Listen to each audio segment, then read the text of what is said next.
Good morning students, welcome in the class of science. Chapter number 1 and chapter number 2 have completed by us.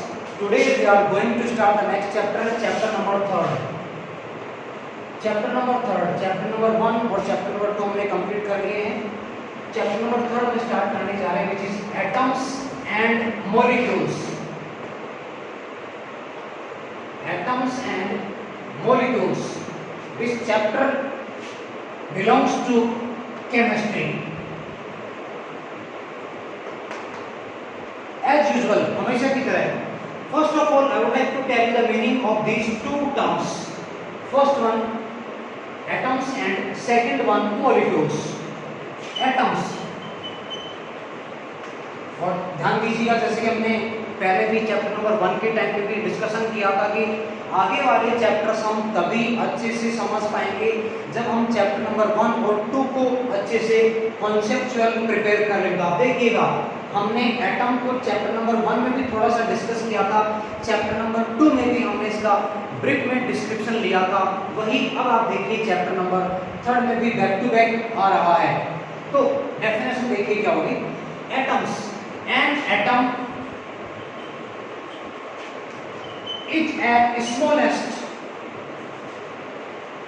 An atom is a smallest structure which is indivisible in the nature. Structure which is indivisible. It means जिसको हम divide नहीं कर सकते हैं. Smallest क्यों किया कहा गया है? क्योंकि एटम को आप फर्दर इससे छोटे पार्टिकल्स में डिवाइड नहीं कर सकते हैं, तो हमने कहा स्मॉलेस्ट. इंडिविजिबल का मतलब है कि आप इसको फर्दर डिवाइड नहीं कर सकते हैं. It means we can say we can not further divide the atom into small particles. तो हम कह सकते हैं कि ये स्मॉलेस्ट पार्टिकल है और इंडिविजिबल पार्टिकल. लेकिन एक चीज मैं वो यहाँ पे कहना चाहूंगा, अगर हम लेटेस्ट जो थ्योरीज हैं, मॉडर्न जो कॉन्सेप्ट है, उनको लेके अगर अपन एटम की डेफिनेशन की बात करें, तो जैसा कि मैंने आपको पहले भी बताया था, हम आज एटम को डिवाइड कर सकते हैं. छोटी सी कॉन्सेप्ट मैंने आपको बताई थी, वो कॉन्सेप्ट आपकी है pen. What is pen? P for protons,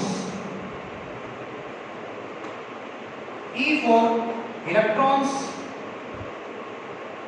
while N for neutrons. एक बार फिर से सुनिएगा, हम जो ओल्ड या एंशिएंट जो डेफिनेशन है, प्राचीन जिसको अपन कहते हैं, अब आप कहेंगे सर डेफिनेशन किसने बताई, तो आप उसके लिए भी जानकारी ले लीजिएगा. फेमस साइंटिस्ट हैं जिनका नाम है डाल्टन. डाल्टन ने सबसे पहले एटम की ये वाली डेफिनेशन दी. लेकिन एटम जिसको कि हम कहते हैं परमाणु, atom which is known as परमाणु, एटम जिसको कि हम परमाणु भी कहते हैं. This name was suggested by Maharshi. देखिए हिंदुस्तान है तो यहाँ जो है महर्षियों का बोलबाला रहा है. प्राचीन काल में आपके महर्षि वेदव्यास, महर्षि वाल्मीकि, महर्षि चरक भी आप जानते हैं, जो आपके सुश्रुत हैं उनको भी आप जानते हैं. उसी सीरीज में एक और महर्षि यहाँ पे उतर के आते हैं आपके लिए, और ये महर्षि आपके हैं महर्षि कणाद. महर्षि कणाद ने सबसे पहले एटम को परमाणु नाम दिया था. एटम की जो फर्स्ट डेफिनेशन है वो आपके दी है डाल्टन ने, और डाल्टन ने एटम को स्मॉलेस्ट और इंडिविजिबल पार्टिकल का. अब हम आते हैं मॉडर्न डेफिनेशन पे. मॉडर्न डेफिनेशन में किसी एक साइंटिस्ट का नाम नहीं आता है, बहुत सारे साइंटिस्ट आते हैं. रदरफोर्ड भी आपके यहाँ पे आते हैं, और रदरफोर्ड के साथ में बोहर भी आते हैं. नील्स बोहर इनको कहते हैं. रदरफोर्ड, अर्नेस्ट रदरफोर्ड, ये लगाते हैं इनके नाम के पहले भी ये बोलते हैं इनको अर्नेस्ट रदरफोर्ड, और ये आपके हैं नील्स बोहर. इसके अलावा एक और भी साइंटिस्ट आते हैं जिनका पीरियोडिक टेबल को बनाने में इंपॉर्टेंट रोल रहा, जिनको हम कहते हैं हेनरी मोज़ले. तो इन सभी का जो कंक्लूजन है वो क्या निकला कि आज हम एटम को 3 फंडामेंटल पार्टिकल्स में डिवाइड कर सकते हैं, प्रोटॉन्स, इलेक्ट्रॉन्स एंड न्यूट्रॉन्स. ये आप देख पा रहे हैं आपकी स्क्रीन के सामने. अब हम बात करते हैं कि हम एटम को एग्जैक्टली किस तरह से डिफाइन करेंगे. तो एक बार सुनिएगा ध्यान से. An atom is a structure which can participate in chemical reactions but does not exist freely. Listen again. An atom is a structure which can participate in the chemical reactions but does not exist freely. यानी ऐसी structure जो chemical reaction में तो participate कर सकती है लेकिन freely exist नहीं कर पाती है, उसको हम एटम कहते हैं। एग्जांपल की बात करें, ओ आपका एटम है, वो कभी भी फ्री स्टेट में नहीं रहेगा, वो आपको इस फॉर्म में कभी नहीं मिलेगा। आप लोग जानते हैं वो हमें किस फॉर्म में मिलता है, ऑक्सीजन की फॉर्म में मिलता है, O plus O is equal to O2. Now here it is a molecule of oxygen. It means two O atoms. This one atom, this one also an atom. दोनों atom जब combine होंगे तो यहाँ पे आपकी जो स्ट्रक्चर बनेगी इसको हम नाम देंगे molecule which will be O2. इसी तरह से एक और एग्जांपल आप ले सकते हैं N plus N.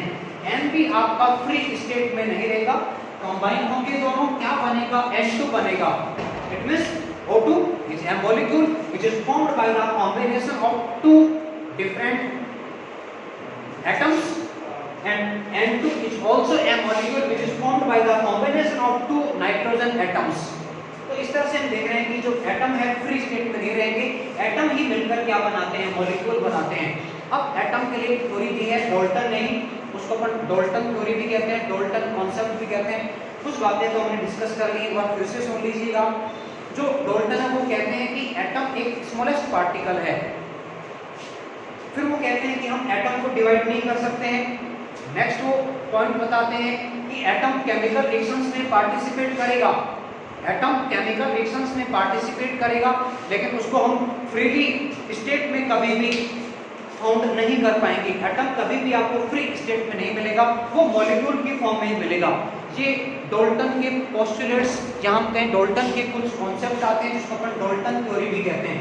एक और चीज डाल्टन कहते हैं कि एक जो मॉलिक्यूल है उस एक मॉलिक्यूल में जितने भी एटम होंगे इन सभी के जो केमिकल प्रॉपर्टीज हैं वो सेम होंगी।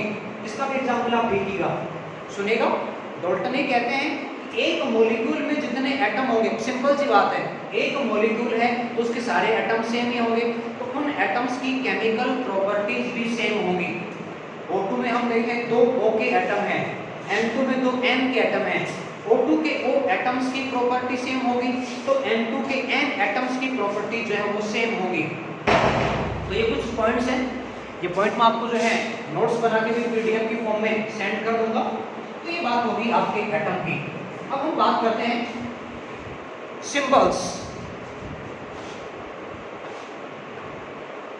सिंबल्स ऑफ एटम्स, और ये एक इंपॉर्टेंट पार्ट है इस चैप्टर का भी और हायर स्टडीज का भी। हायर स्टडीज का भी एक इंपॉर्टेंट पार्ट, इस पार्ट को आपका चाहूंगा कि बहुत ध्यान से अच्छे से कॉन्सेप्ट के साथ लर्न करें, रीड करें। यहाँ लर्निंग का प्रोसेस अब आपको अप्लाई करना पड़ेगा, तो जो नेम आपको बताने वाला वो सारे नेम आपको याद करने ही पड़ेंगे। सिंबल, तो हम शुरुआत कर रहे हैं फर्स्ट नंबर के साथ। फर्स्ट नंबर एटॉमिक नंबर में फर्स्ट है, first one H is the symbol of hydrogen. Number तो आपको लर्न करना ही पड़ेगा। यहाँ पे जो नंबर अपन ले रहे हैं वो नंबर आपका एटॉमिक नंबर है। तो देखिए दो बेनिफिट आपको यहाँ मिल रहे हैं। सिंबल के साथ में हम यहाँ पे एटॉमिक नंबर को भी डिस्कस करते चल रहे हैं, यानी सीक्वेंस अपन जो लेंगे वो सीक्वेंस ही एटॉमिक नंबर को बताएगी। What is atomic number? The number of protons which are found in the nucleus of an atom. किसी एटम के न्यूक्लियस में जितने प्रोटॉन होंगे वो उसका एटॉमिक नंबर है। Number 2 He, which is helium, second atom.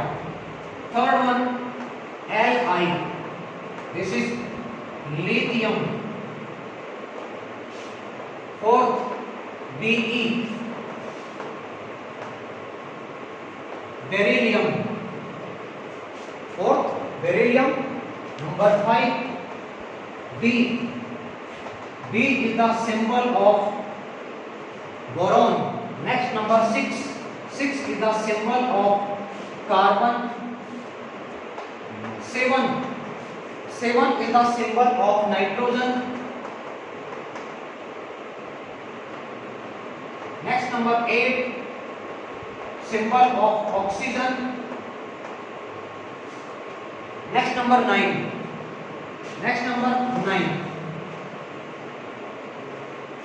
F is the symbol of fluorine,